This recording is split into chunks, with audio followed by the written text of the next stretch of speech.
तो आज हम बड़ी इंटरेस्टिंग चीज़ के बारे में बात करने वाले हैं और वो है कि एक ऑटोफिल कैसे कीबोर्ड में वर्क करता है।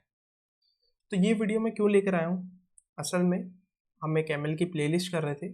उस एमएल की प्लेलिस्ट में हमने बात करी थी नाइव बेस के बारे में। तो मैंने सोचा इसका ही एक बहुत अच्छा सा एप्लीकेशन लेके आया जाए। तो हाँ, ये जो ऑटोफिल का काम है ये एक नाइव बेस की एल्गोरिदम के एप्लीकेशन है। मोस्ट अगर सही तरीके से कहा जाए तो बेस थ्योरम का एक एप्लीकेशन है।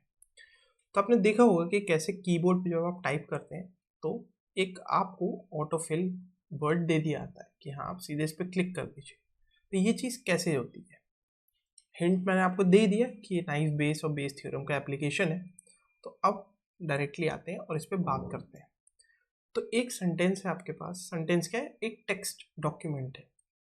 माई नेम इज आदित्य,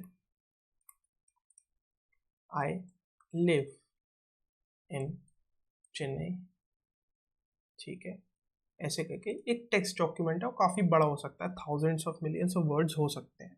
ठीक है, फिलहाल के लिए हम इस सेंटेंस को एज एग्जाम्पल यूज करके बात करें। नेम और माई नेम के बाद मोस्ट प्रोबेबली शब्द कौन सा आएगा? वो आएगा इज।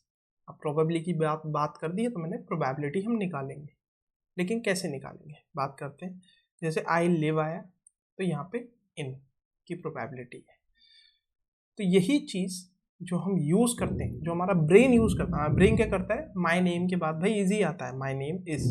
तो वही सेम चीज़ हम यहाँ पे करेंगे। हम एक मैट्रिक्स ड्रॉ आउट कर लेंगे और उसके बाद हम प्रोबेबिलिटीज इसमें नोट करेंगे। और प्रोबेबिलिटीज कैसे नोट होंगी? जैसे हमने नाइव बेस के एल्गोरिदम में देखा था कि कुछ शब्द आने पे गिवन कि वो स्पैम है या नहीं है, फ्रॉड है या नहीं है। तो हमने देखा था y इक्वल टू 1 हम उसे नोट कर ले रहे थे। गिवन की चलिए y स्पैम है, y इज अ स्पैम, जो सेंटेंस है वो स्पैम है। गिवन की वर्ड 1 वर्ड 2 और वर्ड 3 इसमें आ रहे हैं। ठीक है, ऐसा कुछ था। यहाँ पे हम ऐसे नोट करते हैं शब्द इज, यानी कि वर्ड इज आ रहा है गिवन दैट कि पिछले 3 शब्द या पिछले 2 शब्द माई नेम है। ठीक है, तो ऐसे ही हमारे पास एक मैट्रिक्स ड्रॉ आउट हो जाता है। चलिए अभी सिर्फ एक शब्द के लिए ले लेते हैं, नेम और इज शब्द आ रहा है, probability of coming is given that कि पिछला शब्द नेम है। तो यहाँ पे नेम, दैट, वॉट। ठीक है, ये रही प्रोबेबिलिटीज। और यहाँ पे शब्द है इज, इन, दैट, यहाँ पे भी। और यहाँ पे आपकी सर्टेन प्रोबेबिलिटीज नोटेड डाउन होंगी। नेम के बाद इज आ रहा है, काफ़ी कॉमन है, आता है 0.4। दैट के बाद भी आ रहा है, कॉमन है, ठीक है। वॉट के बाद भी आ रहा है, ठीक है, कॉमन है, आ रहा है।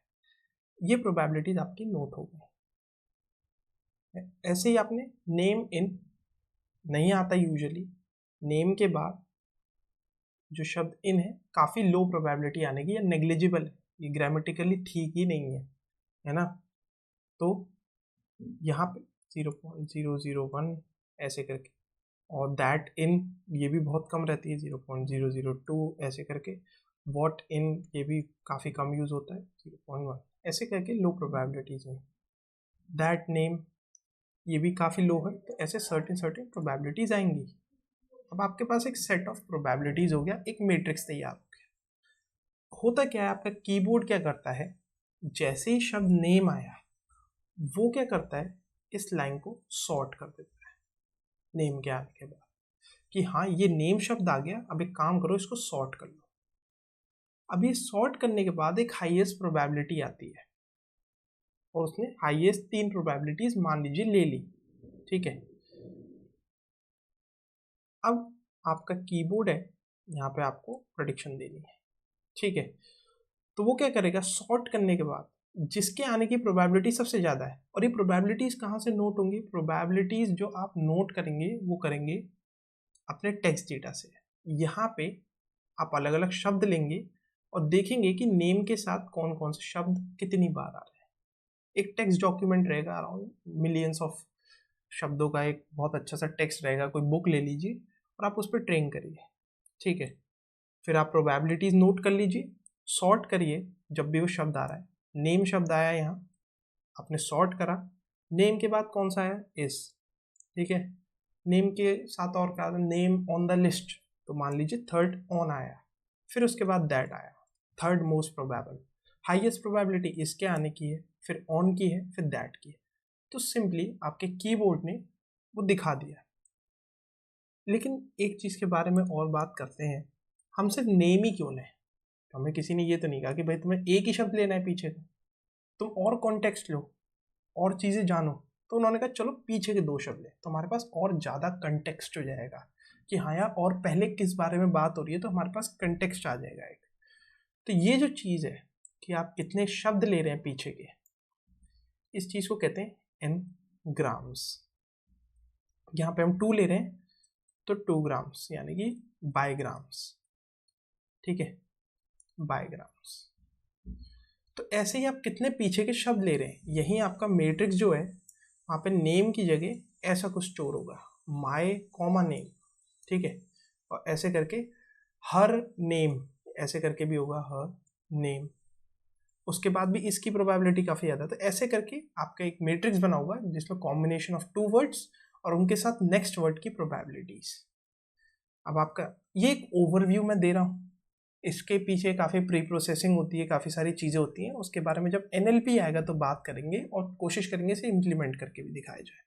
फिलहाल के लिए कंटेक्स्ट के लिए मैं आपको समझा दे रहा हूँ, क्योंकि जस्ट हमने नाइव बेस की एल्गोरिदम पढ़ी है, तो थोड़ा सा एप्लीकेशन जानेंगे तो इंटरेस्टिंग हो जाती हैं चीज़ें, आपका मन करने लगता है करने का।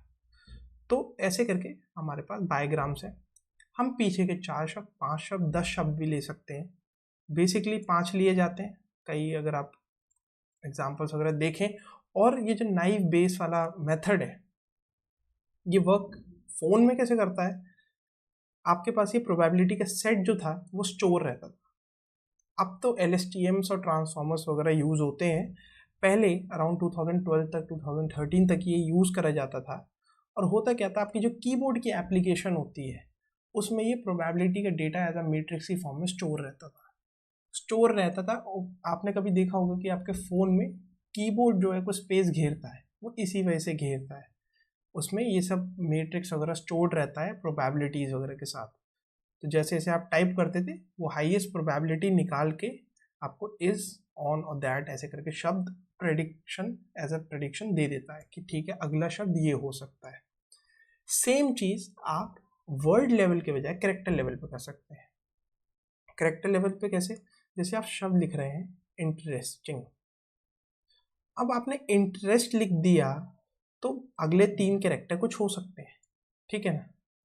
तो वही चीज़ सेम वर्ड लेवल पे करने के बजाय कि 3-4 वर्ड के बजाय हम पीछे के 4-5 कैरेक्टर्स पे कर सकते हैं। अब इंटरेस्ट आ गया तो इंटरेस्ट के साथ कौन से आ जाएंगे, इंटरेस्टिंग, इंटरेस्टेड, ठीक है, इंटरेस्टिंगली, ऐसे करके आपके पास ये 3 प्रोबेबिलिटीज हाईएस्ट आ जाएंगी और आपको कीबोर्ड में वो दिखा देगा इंटरेस्टिंग, इंटरेस्टेड, इंटरेस्टिंगली। तो ये कैरेक्टर लेवल पे भी हो सकता है और इसको स्पेल चेक के लिए भी यूज़ करा जा सकता है। अराउंड 2013 तक ये बहुत प्रोफाउंडली यूज़ होता था आईफोन्स वगैरह में। और बेसिकली एक बेस थ्योरम की एप्लीकेशन है और बेस थ्योरम बेचारा कभी जान भी नहीं पाया कि उसकी थ्योरम पब्लिश हुई या नहीं हुई, क्योंकि वो डेथ हो गई थी इसकी थ्योरम पब्लिश होने से पहले। काफ़ी इंटरेस्टिंग स्टोरी है अगर आप वो भी देखना चाहें। असल में हुआ ये था कि बेस जो था उसकी डेथ हो गई थी और कुछ मेजर पब्लिश नहीं हो पाया था, तो उसके फैमिली जो थी काफ़ी फाइनेंशियल स्ट्रगल्स में आ गई थी। और फिर उसके बाद उसके एक फ्रेंड थे, उनकी फैमिली ने उन्हें अप्रोच किया और कहा इसके काम में देखो कुछ हो ऐसा जो पब्लिश किया जा सके। तो बेस थ्योरम ने कहीं पे बेस जो बंदा था उसने कहीं ये थ्योरम लिख रखी थी किसी कागज़ में या कहीं लिखी पढ़ी मिली थी, उसके फ्रेंड को मिल गई कि हाँ उसकी डेथ के बाद। तो उससे लगा ये काफ़ी इंटरेस्टिंग है, काफ़ी एप्लीकेशन हो सकती हैं, फिर उसने पब्लिश करी और धीरे धीरे बेस थ्योरम पे आज बहुत बड़ी बड़ी चीज़ें चलती हैं। तो मैथमेटिक्स ही बात है, ऐसी टेस्ला के साथ हुआ था, बिना पॉपुलर हुए ही डेथ हो जाती है। लेकिन कोई नहीं, फिलहाल अभी के लिए इतना ही। और होप करता हूँ आपको वीडियो अच्छी लगी हो, थोड़ा रिस्पॉन्स दे देंगे तो मैं इस टाइप की और वीडियोज़ निकालूंगा। Thank you.